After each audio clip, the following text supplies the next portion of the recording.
Hello, hello, hello, and hello. And welcome to the madness that is the Charlie Marx Show. I'm Charlie Marx, and my pronouns for today are Batman and Robin. I hope all my watchers are healthy, wealthy, and wise on this lovely evening of loveliness. Isn't it bizarre that at this time of year, many racists are using sunbeds and booking holidays abroad in the sunshine to get a tan, hoping to turn their skin darker? If you're enjoying the Charlie Marx Show, or even if you're not, then please like, subscribe, ring the bell for notifications, and follow the Charlie Marx Show. Also, please share, as sharing is bell-ringing daring. You can also leave me a comment or tell me what's bugging you in the world with the Devil's Advocate. I can also be spied upon by you visiting www.charliemarx.co.uk, or you can buy me a pretend coffee.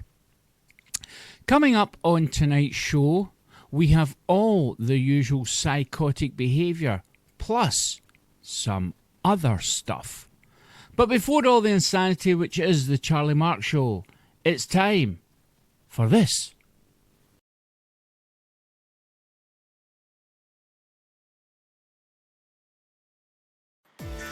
Golly gee, do we have a surprise for you? That's right, folks.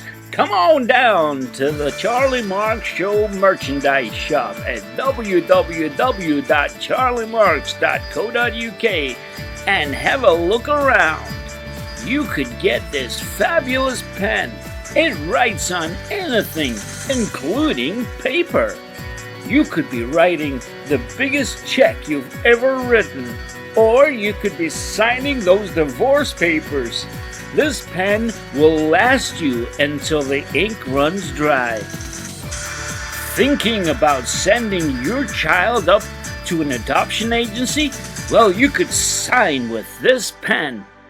This pen has a unique design and comes with only one added addition. That's right, it comes with free ink. The ink in this pen is specifically designed so that you cannot get it on your clothes unless the pen bursts.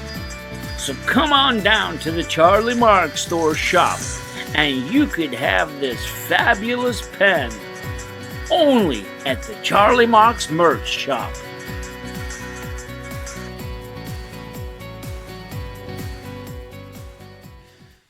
Now, it's time to check out all the fake news from around the world and beyond with CM News.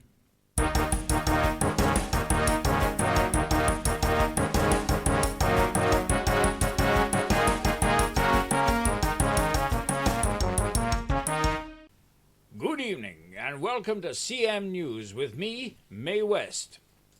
Our top story this evening. In a devastating blow to homophobics everywhere, God has lost his high-profile court case on a breach of copyright. God was suing the LGBTQ+ organisation for using his rainbow design, but a jury took only 2 hours to reach a verdict of not guilty towards the homosexuals. God later said that he was not homophobic apart from what he wrote in his book, but he'd already promised the logo to a group of neo-Nazis.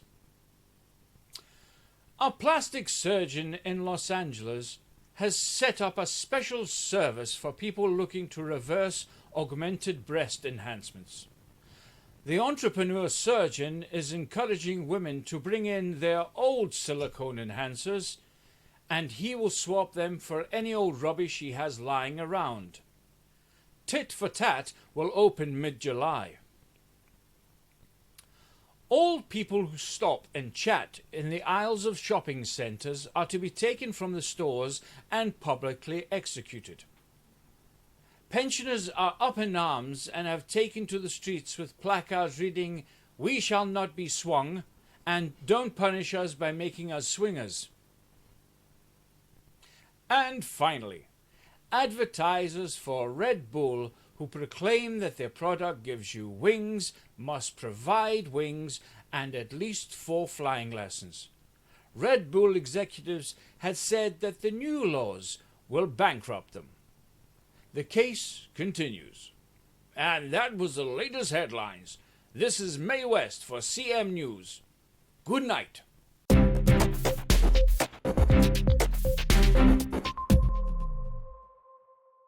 Thank you, Mae. More from the CM Newsroom next time. Now it's time to question some more things in Questioning Things.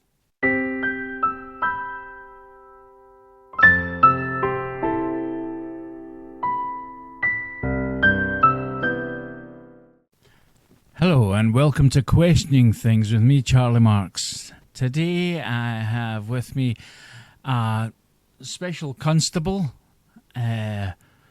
Fiona McBattering, and she will be discussing with me if indeed we do need them, what new laws to make the world a better place.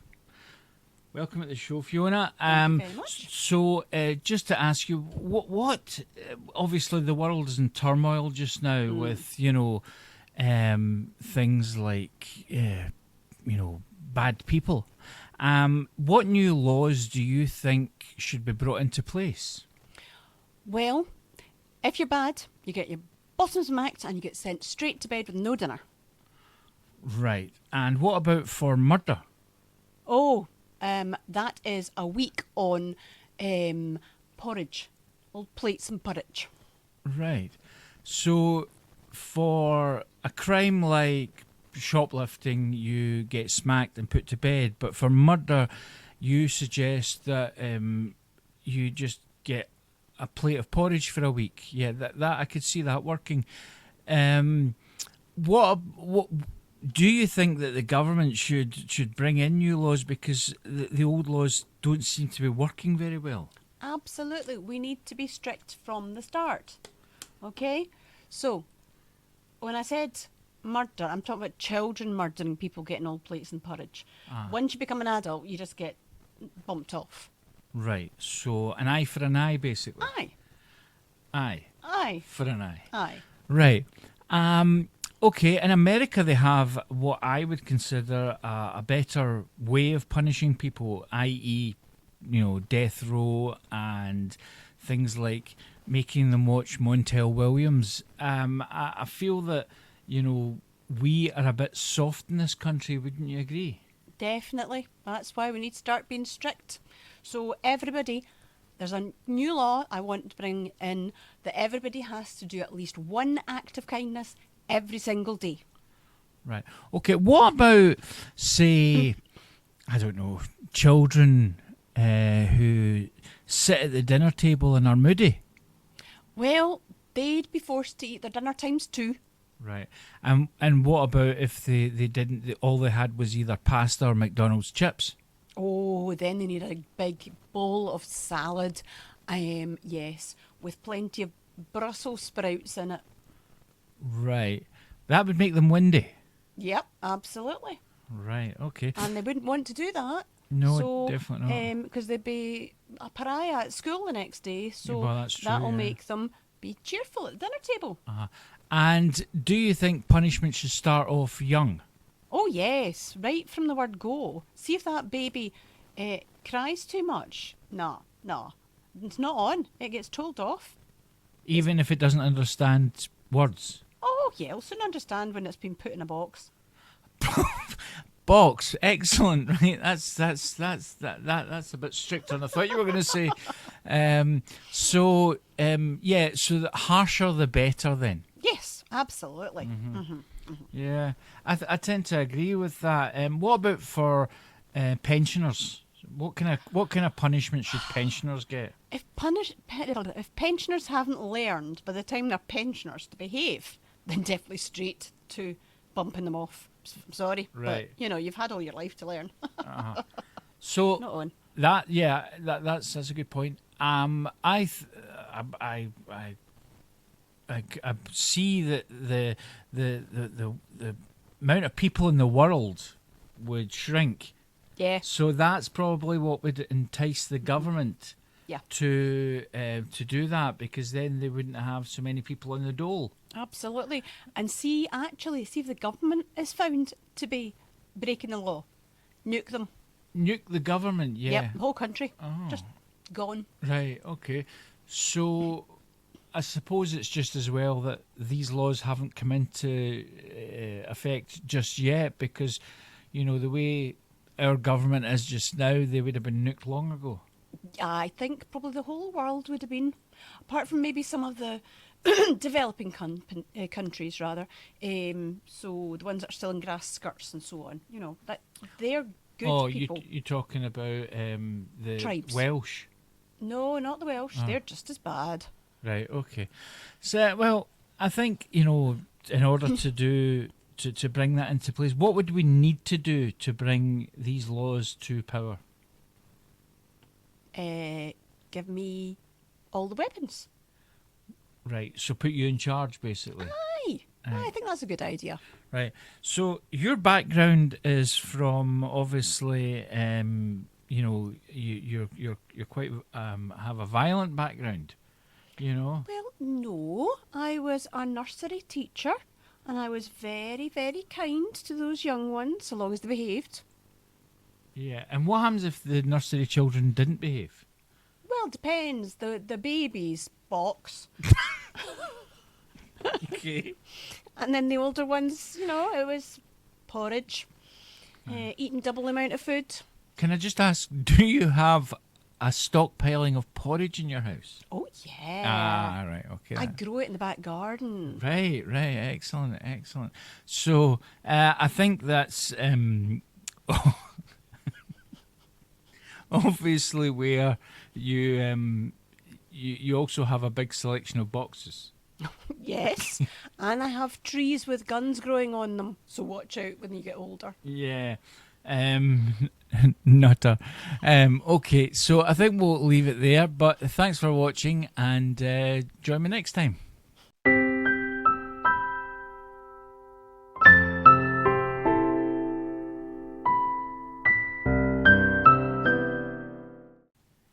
And we'll be questioning more things next time. But now it's time for another roundup of moans and groans and things that go irk in the night with the Devil's Advocate.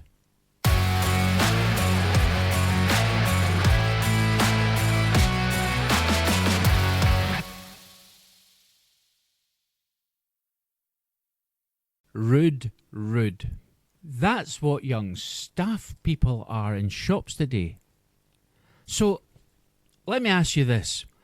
Why do certain staff in shops lose the ability to make food they've been making all morning after 11 o'clock? Why are these things taken off the menu? Why can't you get an all-day breakfast at McDonald's? Why is it that Greggs forget how to make her own sausage after 11 a.m?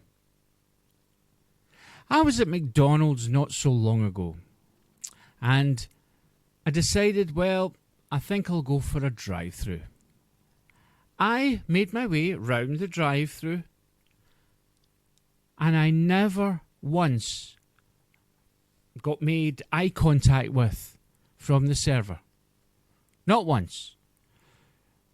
My order was taken through a machine. I went round, I paid for it without having been looked at, and then I went to the next kiosk, collected my food without even being acknowledged. So why is this? Should young people who cannot, be courteous in these shops be put to death? Well, maybe. However, there is so many young people working in shops nowadays that they don't know how to be good servers. Now, as well as that, is the customer always right? Well, yes, as long as I am the customer. If I'm not the customer, then there may be some give and take with something that might be, they might come against a rude customer. But I'm not a rude customer. So I would at least like a good morning or a good afternoon, depending on what time of day it is.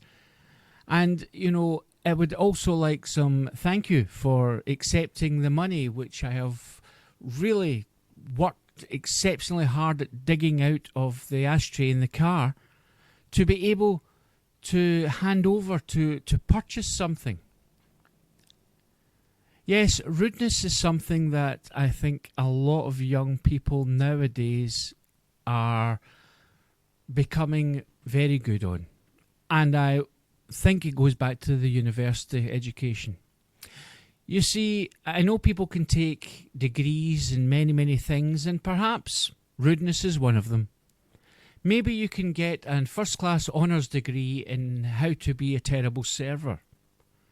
Maybe they just watch Faulty Towers as their manual in order to realise how to act with customers. I think a bit of courteous behaviour is always nice, especially when you're handing over money for things like McDonald's, which look nothing like they do on the big screen. They're flat and they are very unhealthy, but they're nice. So, next time I hand my money over to somebody for a snack, I would like them to stand on parade and sing to me like they have never sung before. Thank you for watching the Charlie Marx Show. Please remember to like, subscribe, ring the bell for notifications. Follow me at www.charliemarx.co.uk and share and, tell all your friends and buy the merch. And remember, if you're not subscribed to the Charlie Marx Show, that's just rude.